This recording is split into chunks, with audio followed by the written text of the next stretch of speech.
Կանանց մի մասը այսօր կարծես թե վախենում են բնական ծննդաբերությունից, մյուս մասն էլ կեսարյան հատումից։ Պարտադիր է պատրաստել հղին կոնսուլտացիայի 9 ամիսների ընթացքում հղիության ավարտին։ Շատերին թվում է, որ կեսարյան հատումը շատ ավելի հեշտ է, ինչ որ առումով, քանի որ ցավեր չեն լինում։ Բնական ծննդաբերություն է, այսինքն ամեն ինչ բնությունը ստեղծել է, որ կինը կարողանա ծննդաբերի։ Անհիմն արված կեսարյան հատումը ունի ոչ մի արդարացված մոտեցում։ Եթե պատկերացնենք, որ շատ հին ժամանակներից, ասենք քարի դարից ի վեր, կեսարյան հատումը լիներ հասանելի։ Մենք արդեն գրված կլինեինք Գինեսի գրքում որպես բնական ծննդաբերած կանայք։ Մենք ունեցել ենք 6 կեսարյանից հետո 7-րդը։ Վաու։ Իրենք իրենց համար այնտեղ ապրում էին,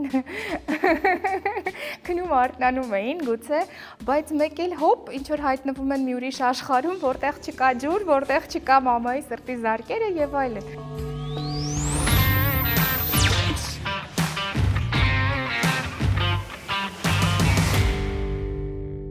Կանանց մի մասը այսօր կարծես թե վախենում են բնական ծննդաբերությունից, մյուս մասն էլ կեսարյան հատումից։ Բժշկական տեսանկյունից այս վախերից որն ավելի արդարացված, եթե արդարացված է։ Տեսեք, արդարացված չի ոչ մեկը վախերից, որովհետև հղիության ընթացքում, 9 ամիսների ընթացքում, երբ հղին հսկվում է կանանց կոնսուլտացիայում, նրանք պետք է արդեն պատրաստած լինեն հղիության ավարտին,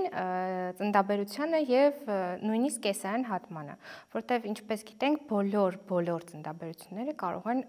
նույն պահին ավարտվել կեսարյան հատմամբ։ Առաջանա պտղի կողմից ինչ որ խնդիրներ, առաջանան հղիի կողմից խնդիրներ, սրտի բաբախի վատացում եւ այլն եւ նույն պահին կարող ենք վազել կոպիտ ասած վիրահատարան։ Դրա համար ցանկալի է պատրաստել հղիին, ոչ թե ցանկալի է, այլ տվյալ դեպքում պարտադիր է պատրաստել հղիին կոնսուլտացիայի 9 ամիսների ընթացքում հղիության ավարտին։ Այսինքն բոլոր կոնսուլտացիաները ապահովված են մայրական դպրոցով, որտեղ հղիներին հղիության ամիսների ընթացքում գոնե 2-3 անգամ բացատրվում է ծննդաբերության կամ կեսարյան հատման ընթացքը, միևնույն ժամանակ էպիդուրալ ցավազրկումը, որը կեսարյանի ժամանակ փոփոխվում է սպինալ ցավազրկման մեծ մասամբ դեպքերում եւ դրանով արդեն վախերը շատ կքչանան։ Եթե շարունակվում են պահպանվել վախերը, հղիներին առաջարկվում է աշխատել հոգեբանի հետ, որը նորից օգնում է հաղթահարել բոլոր սպասվող վախերը։ Հայաստանի Հանրապետությունում արդեն գործում է գործելակարգ անհատական բժիշկ ունենալու վերաբերյալ եւ տվյալ դեպքում բժիշկը շատ մեծ ժամանակ է անցկացնում նաև ծննդաբերության ընթացքում հղիի կողքին գտնվելով մանկաբարձուհիները մեծ աջակցություն են ցուցաբերում ծնարանում, որպեսզի հնարավորինս սահմանափակեն վախի մթնոլորտը, ամեն ինչ կատարվում է հնարավորինս ավելի հաճելի մթնոլորտում, նույնիսկ ծննդաբերական աթոռը, որտեղ սեղանը աթոռը, որտեղ կինը ծննդաբերում է, դրանք տրանսֆորմերներ են հիմա, որոնք սկզբում որպես մահճակալ են ծառայում, ապա ծննդաբերության բուն պահին վերափոխվում են ծննդաբերական սեղան աթոռների եւ դրանով իսկ նորից վախի մթնոլորտ, այսինքն չկա ծնարանում դրված առանձին ծննդաբերական աթոռ։ Ամեն ինչ կազմակերպված է հղիին կոմֆորտ ապահովելու համար։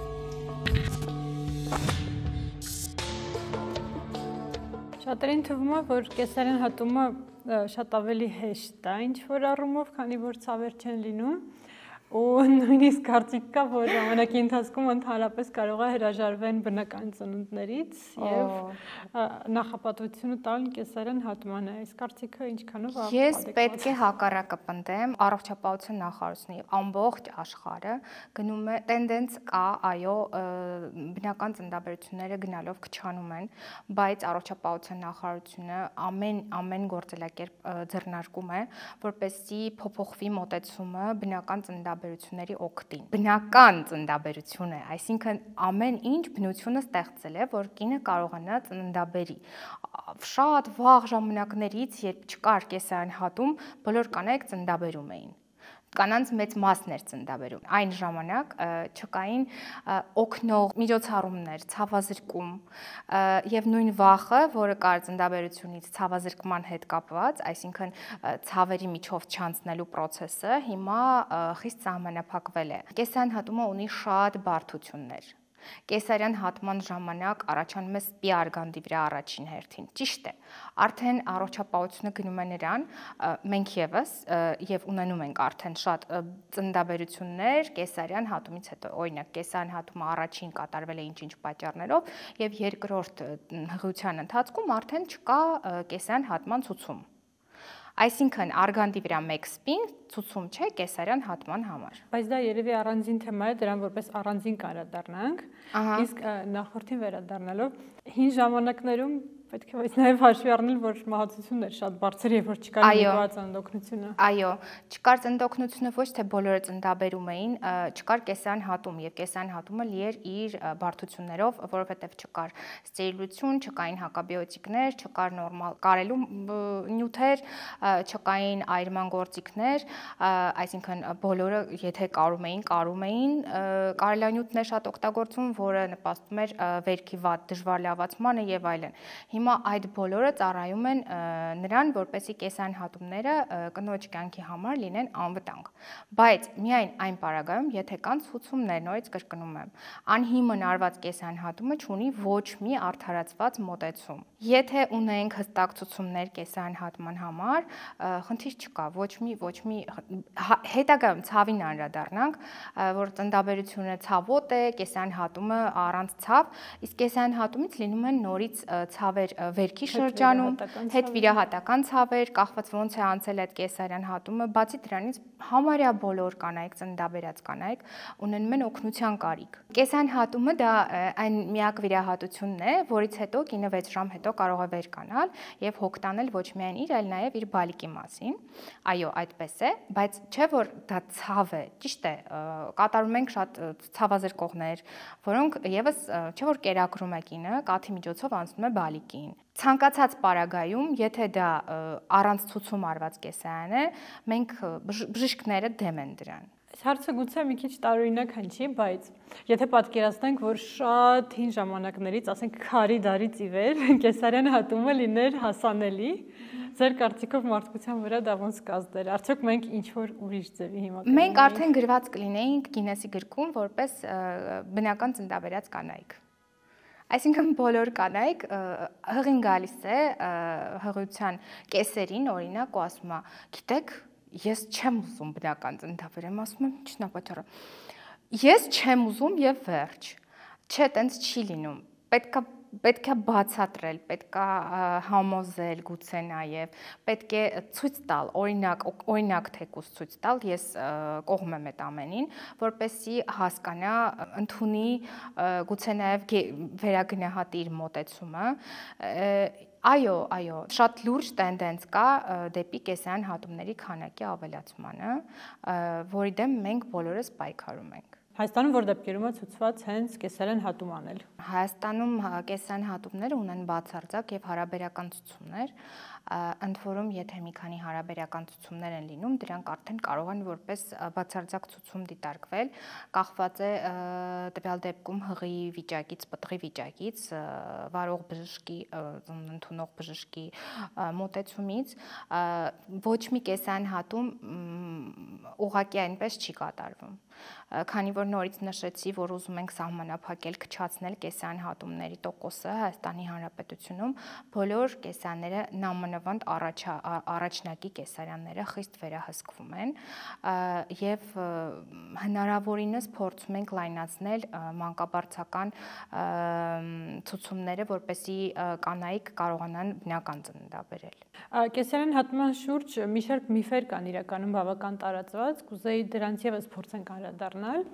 Օրինակ շատերը դեռ համարում են, որ եթե մեկ անգամ արվել է կեսարյան, հետո էլ ծննդաբերել բնական ճանապարհով չի կարելի։ Այո, կային այդպիսի մոտ։ Մինչև հիմա նույնիսկ գալիս են հղիներ, որ նախկինում ունեցել են կեսարյան հատում, եւ երբ որ առաջարկում ենք բնական ծննդաբերություն, առաջի հարցը ոնց բա ես սպի ունեմ, բա որ կարես բացվեն, եւ ինչու ոչ, այդ վախը նաեւ հասկանալի է։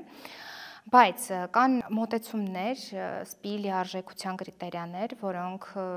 մանկաբարձ գինեկոլոգը գնահատում է հղիության ընթացքում եւ ապա հղիության վերջում, եթե չունենք խոշոր չափերի պտուղ սպասվող, եթե ունենք ծննդաբերի կոնքի նորմալ չափեր, եթե ունենք պտղի նորմալ գլխային առաջադրություն,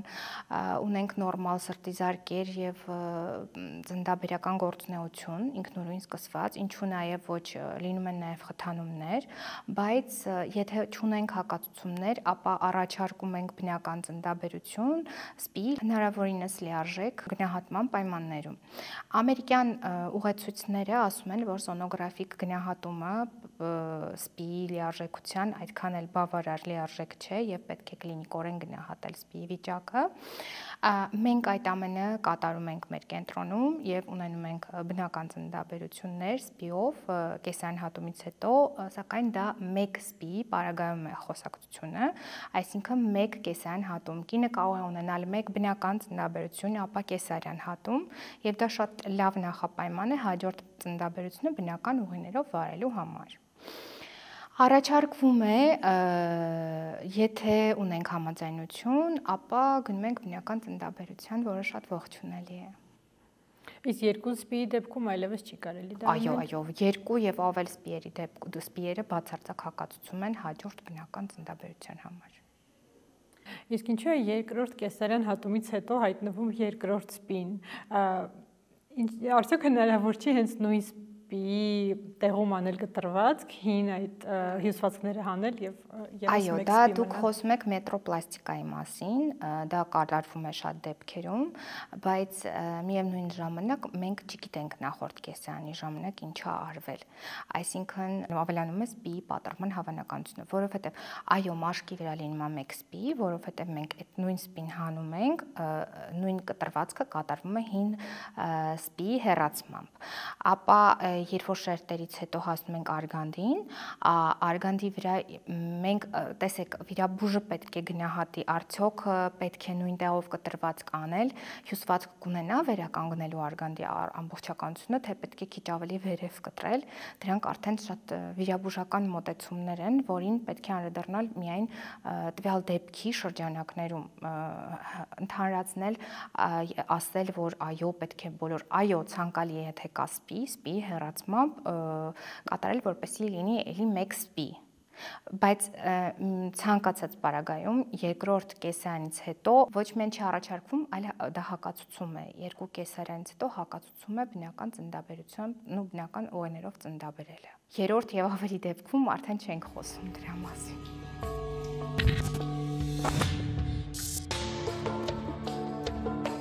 Իսկ կա ինչ-որ մաքսիմալ քանակ, այսքան հատ կեսարյանը կարելի անել եւ վերջ։ Առաջներում այո ասում էին, որ 4-ը դա վերջ, դրանից ավել էլ չի կարելի հղիանալ ծննդաբերել, բայց քիչ առաջ շեշտեցի, քանի որ փոփոխվել են կեսարյան հատման տեխնիկան, փոփոխվել են կարելանյութերը, վիրահատական մոտեցումները, կոագուլյացիան, վիրահատվում է քիչ տրավմատիկ, օրգանիզմին հասցվում է հնարավորինս քիչ վնաս, այդ պայմաններում մենք չունենք սահմանափակում եւ մենք ունեցել ենք 6 կեսայից հետո 7-րդը։ Վաու։ Նորմալ։ Փառքաստու ամեն ինչ նորմալ։ Այնպես որ տենց սահմանափակումներ այդպիսի չկան այժմ։ Միֆերի թեմային եթե վերադառնանք, կա նաև կարծիք, որ կեսարանից հետո կրծքով կերակրումը կազմակերպելն ավելի դժվար լինում, դա այդպես է թե չէ։ Ոչ թե կրծքով կերակրելն է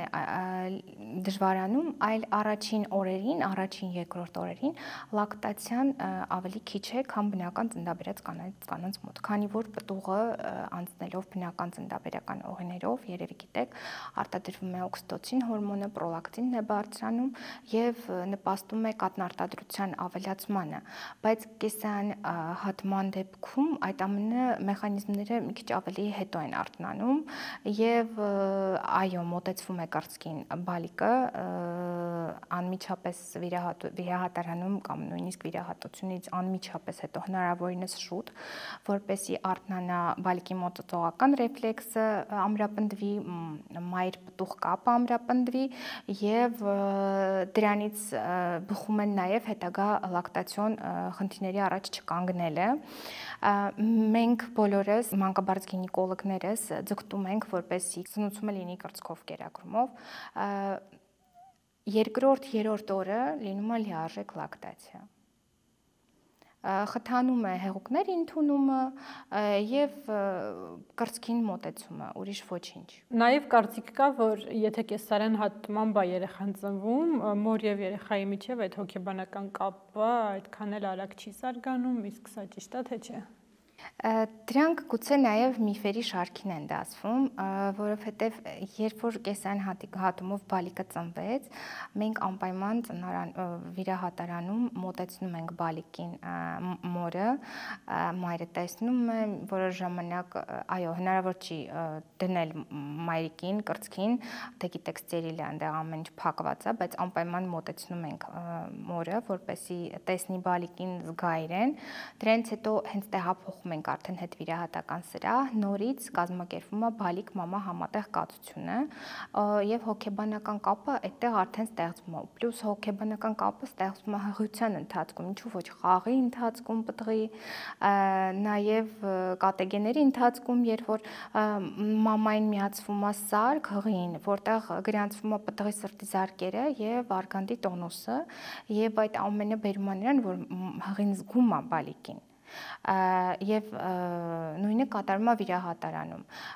Ինչպես գիտեք, հիմա ցավազրկումը կատարվում է սպինալ եղանակով եւ սպինալ տարբերակի դեպքում ողնուղեղային ցավազրկման պարագայում, այո, կինը ցավազրկվում է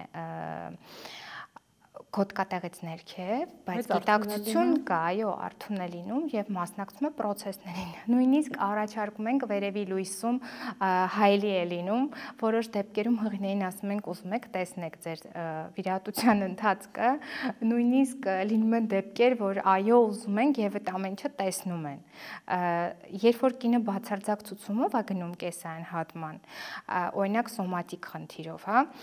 այդ դեպքում իր համար շատ հաճելի է դա տեսնելը, զգալը, հասկանալը, ոնց ինքը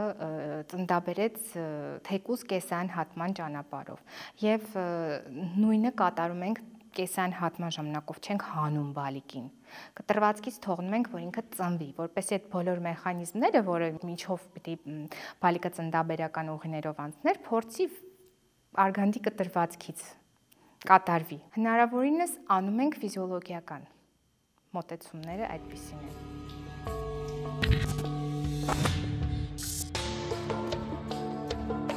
Իսկ երեխայի առողջության տեսանկյունից, հետագա առողջության տեսանկյունից կա որևէ տարբերություն, թե ինքը բնական ճանապարհով է ծնվել, թե կեսարանի միջոցով։ Կարծիք կա, որ բնական ճանապարհով ծնվելուց ինչ որ այսպես ասած իմունիտետ է, ինչ որ բաներից ձեռք բերում, դա ճիշտ է թե չէ։ Իմունիտետը չգիտեմ, բայց իհարկե իմունոգլոբուլիններ ստանում է ծննդաբերության ընթացքում, բայց ավելի դիմացկուն, դիմադրողունակ, հա, երևի, եւ կեսային հատումը իրենց համար ստրես է լինում, այսինքն իրենք չգիտեն բալիկները, որ գնում են հոպ ծնվեցին, իրենք իրենց համար այնտեղ ապրում էին, գնում արթնանում էին գուցե, բայց մեկ էլ հոպ ինչ որ հայտնվում են մի ուրիշ աշխարհում, որտեղ չկա ջուր, որտեղ չկա մամայի սրտի զարկերը եւ այլն։ Այդտեղ լինում է ստրես, որով եւ դրա համար լինում է շատ հաճախ դեպքերում կեսային հատումից հետո լինում են ադապտացիոն շրջան, այսինքն բալիկը հարմարվում է ծնվելուն։ Բնական ծննդաբերությամբ ծնված բալիկների մոտ այդ ադապտացիոն շրջանը շատ ավելի կարճ եւ քիչ է տևում, գուցե նաեւ ընդհանրապես չի լինում, հաշվի առնելով այդ փաստը, որ իրենք արդեն անցել են դժվարությունների միջով, բնական ծննդաբերական ուղիներին հարմարվելով եկել են եւ լույս աշխարհ են եկել։ Հասցրել են գիտակցել, որ իրենք ծնվում են։ Այո, իրենք հասցրել են գիտակցել, որտեղ ծննդաբերության ընթացքում արգանդի կծկումների հետևանքով այնտեղ ֆիզիոլոգիական փոփոխություններ են առաջանում, նաեւ հորմոնալ պրոֆիլում եւ դրանք ազդում են բալիկի զգացողությունների վրա, այդպես ասենք։ Իսկ կեսարյան հատումից հետո ինչքան ժամանակ պիտի անցնի, որ կնոջը նորից կարելի լինի հղիանալ։ Առաջներում էլի պիտի կրկնվեմ, երբ որ չկային այդպիսի մոտեցումներ, լավ որակով թելեր եւ այլն, ասում էին մինիմում 2 տարի, այսինքն այդպիսին էր մոտեցումը։ Հիմա 6 ամիս հետո կարող են հղիանալ, իրականում 1 տարի հետո, 1 տարի հետո կանայք հղիանում են եւ հետագա ծննդաբերությունների հետ խնդիր չի լինում։ Ինչպես նաեւ կապ չունի 1 տարի անցել, թե 7 տարի անցել, եթե սպին լիարժեք է լավացել, վերքը լիարժեք է սպիացել, այդ դեպքում ոչ մի տեսակի խնդիր չի լինում ու պետք չի սպասել մինչև 7 տարի անցնի, որ սպին լավանա, չէ, անցած տարի եմ ծննդաբերել, պետքա մի 7 տարի անցնի, նոր որ կարողանամ նորից ծննդաբերեմ։ Այսօր մի շարք նոր մոտեցումներ կան կեսարյան հատում անելու process-ի հետ, տեխնիկայի հետ կապված, օրինակ Stark-ի մեթոդը, նաև երևի ձեր նշած մեթոդը, որ դանդաղ անել կեսարանի process-ը, որ երեխան հասցնի, այսպես ասած, լավ ուսումնասիրել եք։ Այո, վիրաբուժական մոտեցումները տարբեր են եւ կախված է վիրաբուժի նախասիրություններից։ Տվյալ դեպքում Stark-ի մեթոդի դեպքում որովայնը բացվում է շերտ առ շերտ, բայց ոչ թե սուր, այլ բութ եղանակով եւ այսինքն կտրելով չէ։ Որոշակի շերտեր կան, որոնք կտրվում են եւ որոշակի շերտեր կան, որոնք բացվում են ձեռքերով։ Որոշ հեղինակների կարծիքով եւ Stark-ի կարծիքով այդպիսի մոտեցումը ավելի քիչ տրավմատիկ է եւ հետագայում հեշտացնում է լավացումը։ Ճիշտն ասած չեմ կարող միանշանակ պատասխանել հարցին, որն է լավը, որն է վատը, որովհետև վիրաբուժությունը պահանջում է վիրաբուժի նախասիրություն, նախընտրություն, վիրաբուժը որ տեխնիկային լավ է տիրապետում, այդ տեխնիկայով աշխատում է։ Չեմ կարող ասել հետագա հետևանքները, որովհետև տվյալ մեթոդին տիրապետում եմ, բայց այդ մեթոդով չեմ աշխատում ինքս։ Դրա հետևանքով չեմ կարող ասել հեռակա հետևանքների վերաբերյալ։ Կա տեխնիկա, որը աշխատում է, որից գոհ են, նույն կերպ փակվում է որովայնը, այսինքն շերտերը, օրինակ որովայնամիզը, որը մյուս տարբերակի դեպքում կարվում է, այս տարբերակի դեպքում չի կարվում, իրար վրա է բերվում։ Stark-ի դեպքում ուղղակի իրար վրա է բերվում։ Կարային մատերիալ շատ քիչ է օգտագործվում, այսինքն կարվում է ընդհանրապես ապոնևրոզը, եթե շերտերը գիտեք, եւ ապա մաշկին դրվում են կարեր, ոչ ենթամաշկ, ոչ մկանային շերտեր, ոչ մեկը չի կարվում։ Արգանդից հետո միանգամից վերականգնվում է ապոնևրոզը, ապա մաշկը եւ արգանդին դրվում են առանց հանգույցների միաշերտ կարեր։ Իսկ այդ ավելի դանդաղ կեսարյան անելու մոտեցումը, որ երեխան ոնց որ ավելի լավ հասկանա, որ ինքը ծնվում է, դա իրոք առավելություններ ունի, իրան արագ Այո, ապացուցված է, որ ադապտացիոն փուլը ավելի կրճատում է։ Երեխաները ավելի փորձում ենք իմիտացիա անել ծննդաբերական երկրորդ շրջանը, ճիգային շրջանի, իհարկե այստեղ կինը մասնակցություն չի ունենում, ճիգեր չեն լինում, որտեղ ինքը ոչինչ չի զգում, ցավազրկման տակ է, հա, բայց մենք փորձում ենք դա իրագործել։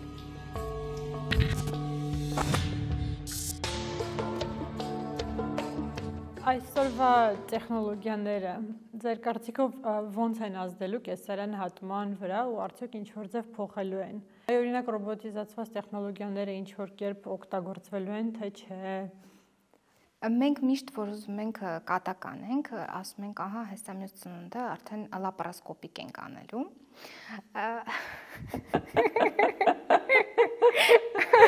Դե հենց տելեպորտացիա հայտնվի։ Ծնունդը լապարասկոպիկ ենք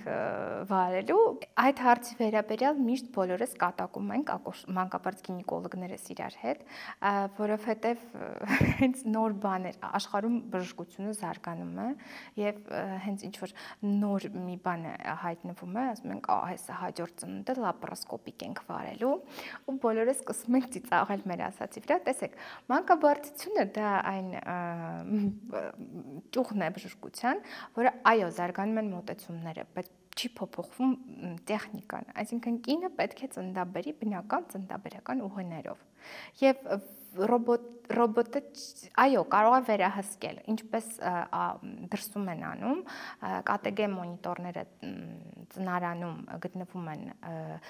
ընդհանուր էկրանիզացված տարբերակ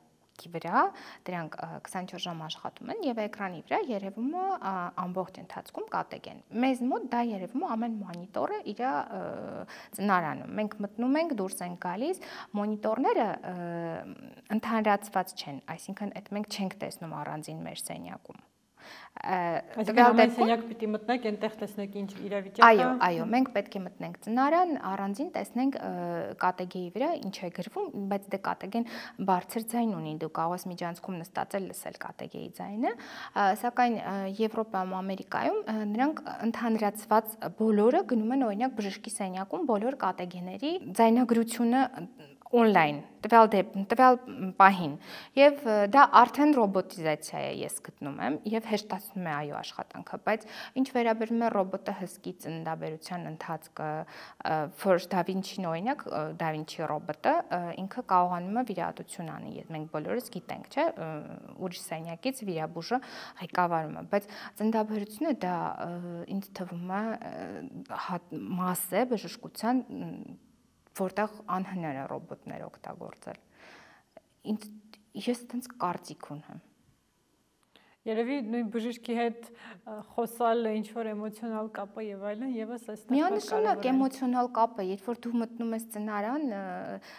սպասում հղին քեզանից սպասում է աջակցություն։ Հոգեբանական, ֆիզիկական, թեկուզ մենակ ժպիտով մտնում ես ամեն ինչ նորմալ չի, դրանից հետո ինքը սպասում է օգնություն ցավազրկման վերաբերյալ, բայց ես չգիտեմ, այդ ռոբոտները կկարողանան տենց այդ ամեն ինչը անեն։ Այդ կարող մենք չլինենք արդեն այդ ժամանակ մի 50-70 տարի հետո ամեն ինչ օրորի է փոխվում, չգիտեմ։ Բայց ձեր կարծիքով ինչ կարող է փոխվել կեսարանի տեխնիկայի մեջ, չգիտեմ, գուցե կարերի նյութերը դառնան ել ավելի Այո, ամեն ինչ հնարավոր է, գիտության աճ ունենք, զարգացում բժշկության եւ մենք սպասում ենք, սիրով ընդունում ենք նորությունները։ Okay, եթե մեզ դիտում են ինչ-որ կանայք, ովքեր գիտեն, որ իրենց արվելու է կեսարեն հատում, ինչ խորհուրդ կտաք ու ոնց իրենց արժի դրան պատրաստվել։ Առաջին հերթին չլարվել, լսել ծննդովարող բժշկին, կեսարյան անող բժշկին, որին նրանք վստահում են, առաջին հերթին շատ կարևոր է վստահությունը, որտեղ դու երկու կյանք ես վստահում բժշկին։ Եվ վախենալ պետք չի։ Այսինքն ինչից պետք է վախենալ, հղիանալու ժամանակ մենք բոլորս գիտենք, որ սպասում ենք ավարտին, ծննդաբերությանը, բոլորս սպասում ենք պահին, երբ պիտի գրկենք մեր բալիկին եւ դրան գնալու տարբեր ճանապարհներ կան բնական եւ կեսային հատման ճանապարհով։ Հիմա եթե կացուցում կեսային հատման ինչ անենք, ոչինչ չենք կարող անել, մենք պետք է օգնենք կնոջը եւ բալիկին։ Եվ առողջ մոտեցումը բժշկի շատ նպաստում է տվյալ իրավիճակի խիստ ճիշտ շտկմանը։ Եթե բացատրվում է, կգազ կընդունվես ծննդաբերական բաժանմունք, կատարվում են հետազոտություններ, անալիզներ, կլինիկո-լաբորատոր քննություն, ապա ԿՏԳ, ԵԿԳ եւ ապա տեղափոխվում է նախավիրահատական սրահ, որտեղ պատրաստվում են եւ գնում ենք վիրահատարան։ Ստրեսային ոչինչ չենք անում, ոչինչ։ Շատ բարեհամբույր, շատ սիրալիր, վիրահատական սենյակում մոտ են նախորոք արդեն զննում է անեստեզիոլոգի կողմից, ապա անեստեզիոլոգը հստակ ասում է, բացատրում է ինչ պիտի արվի, հստակ, ահա մաշկդ մշակում ենք, ահա քեզ ծակում եմ չշարժվես կուշեղի հանկարծ չշարժվես, ընդհանրապես մեկ ծակոց է ցավազրկումը, եւ վերջ շարունակվում է անպայման բժշկի ներկայությամբ այդ լինում եւ շարունակվում է բժիշկ-պացիենտ կապը։ Եթե կա վստահություն բոլոր էտապներում։ Նույն կեսային հատման ժամանակ եւ ամեն ինչ պետք է որ բարեհաջող ավարտվի։ Երևի ամեն դեպքում բավական բնական վախ է այդ կեսարանից վախը, քանի որ մարդիկ նույնիսկ քիչ ինվազիվ վիրահատություններից են վախենում ու դա նորմալ է։ Իհարկե, մենք ըմբռնումով ենք մոտենում այդ հարցին, բացատրում ենք, նորից եմ կրկնվում, նույնիսկ ցույց ենք տալիս։ վիդեոներ, մայրական դպրոցում ինչ-որ ուսուցողական բաներ, որպեսզի տագնապը վախը հանվի։ Եթե չենք կարողանում, հոգեբանի աջակցությանն ենք դիմում։ Եթե հասնում ենք этаպին, որ վախը սարսափելի է, ես չեմ ուզում լինել արթուն, ես չեմ ուզում, շատ ծայրահեղ դեպքերում գնում ենք ներերակային տարբերակի, ապա արդեն այլ, որպեսզի չզգա այդ պահը։ Լինում են տարբեր են ինդիվիդուալ մոտեցումները, անեստեզիոլոգն է որոշում ինչ պիտի անի, այո, տենց դեպքեր են լինում, ամեն դեպք քննարկվում է ինդիվիդուալ։ Մոտեցումը այդպեսին է։ Իհարկե, բոլորը վախենում են վիրահատական սեղանից։ Այստեղ ուղղակի վերջին հատվածն է, որ բոլորը սպասում են բալիկի, առողջ բալիկի ծնունդին։ Դրա համար որոշ բաներ հաղթահարում են ինքնուրույն, որոշ վախեր ավելի սպասումը ավելի բարենպաստ է եւ ավելի լիաթոք սպասում են, այդպես ասեմ, եւ սպասումը արդարացնում է բոլոր տանջանքները, կոպիտ ասած, արդարացված է, այո։ Եվ ամեն ինչ լավ է ավարտվում, բարեհաջող։ Ժամանակին ես նկարահանում եմ արել կեսարյան հատման եւ իմ աչքերով տեսել եմ թե դա ոնց հարվում ու իրականում ամենահետաքրքիր բաներից մեկն էր, որը երբևիցե տեսել էի։ Ինձ հետաքրքիր է այդ վիրահատությունը անող բժիշկը այդ պահին ինչ է զգում։ Ամեն անգամ մի նոր ուժ, էմոցիաներ, ամեն անգամ երբ որ կտրվածք ես անում, այնտեղից առողջ բալիկ ես անում, ճչում այդ բալիկը, մի աշխարհ, չգիտեմ ոնց նկարագրեմ։ Տեսեք, ինձ միշտ հարց են տալիս, ինչու ակուշերստվա, ես առաջին օրդինատուրան էնդոկրինոլոգիա ավարտեցի եւ հասկացա, որ դա իմը չի։ Ես, այո, շատ կարևոր մասնագիտություն էր եւ շատ ինձ օգնում է մինչեւ այժմ եւ ամբողջ կյանքում կօգնի, բայց ես հասկացա, որ ինձ շարժում է պետք, էմոցիա է պետք։ Պետքա ուրիշ մի բան, որը ես գտա մանկաբարձության մեջ։ Ես առանձնացա գինեկոլոգիայից, չեմ զբաղվում պլանային գինեկոլոգիայով, զբաղվում եմ մանկաբարձությամբ։ Ես այնտեղ եմ ինձ տեսնում։ Ամեն ծնունդ ինձ համար տոն է։ Պաստորեն տարիների ընթացքում դա չի դառնում ինչ-որ սովորական բան, դա ոչ մի դեպքում, ոչ։ Ամեն մի հատ անպտղությունից հետո եկած կին, որին մենք փորձել ենք բալիկ տանք, եւ դա ստացվել է տարիներ հետո, մեր համար դա տոն է, դա մի հատ փոքր հաղթանակ է։ Ու ամեն անգամ այնց հաղթանակները, որ նման են լինում, օրինակ, մի հատ հետո ասենց նայում ես, ասում ես, այս ինչ լավ էր ինձ համար, ոչ թե այս ինչ արեցի, այլ այս ինչ լավ էր ինձ համար, այդ էմոցիա է, որ կարող ես քնես մի երկու օր ծնարանում, ապրես այդտեղ, որպեսզի ամեն ինչ բարեհաջող ավարտվի, ու մենք ամեն ինչ անում ենք դրա համար, ամեն ինչ։ Մենք զրկվում ենք մեր ընտանիքից, հասանք դրան։ Մենք զրկվում ենք առօրյա ինչ-որ երջանիկ պահերից, որ կարելի էր այդտեղ չլինել, դրսում լինել, ինչ-որ տեղ նստած լինել, հաճելի ժամանակ անցկացնել եւ այլն։ Բայց երբ որ այդ ծննդաբերությունը դժվար 2 օր տանջվում ես ու վերջը ավարտվում է բալիկի ճիչով, այդ ամեն ինչ մոռացվում է։ Ուրեմն տենց պիտի լիներ։ Մենք բոլորս գնում ենք դրան։ Երևի ես լավ նոտայի վրա էլ հենց ավարտենք, շնորհակալություն, որ այսօր մեզ մոտ հյուր եկաք ու իրականում շատ հետաքրքիր զրույց էր եւ հույս ունեմ, որ նաեւ օգտակար բաներ կլսեն մեզ դիտող կանայք։ Շատ շնորհակալ եմ հրավերի համար, հաճելի է ձեզ մոտ գտնվելը, միշտ պատրաստ եմ։